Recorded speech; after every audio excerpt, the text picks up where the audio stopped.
உள்ளார்ந்த மனிதன் நாளுக்கு நாள் புதிதாக்கப்படுகின்ற நேரம் இது. நமக்கு நிறைய பேருக்கு கவலையே இல்லாதது ஒண்ணு என்ன அப்படின்னு சொன்னா, எதை குறிச்சு கவலை இல்லை சொல்லுங்க. உள்ள ஒரு மனுஷன் இருக்கிறான்ப்பா, உள்ள ஒரு மனுஷன் இருக்கிறான்ப்பா, அதை குறிச்சு எந்த கவலையும் இல்லை. என்னதான் நீங்க முகத்துல பெரிய பவுடரையும் ஃபேர் லவ்லையும் போட்டுட்டு வந்தாலும் இருதயம் சோகமா இருந்தா மூஞ்சி சொல்லுங்க காமிச்சு கொடுத்துரும்.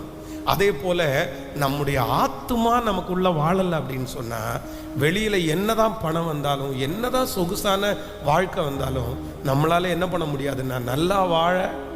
அதனால்தான் கர்த்தர் முதலாவது தேவனுடைய ராஜ்யத்தையும் அவருடைய நீதியையும். ஆனா நம்ம எல்லாருமே எதை மறந்துடுறோம்? ஃபர்ஸ்ட் மறந்துடுறோம். முதலாவது தேவனுடைய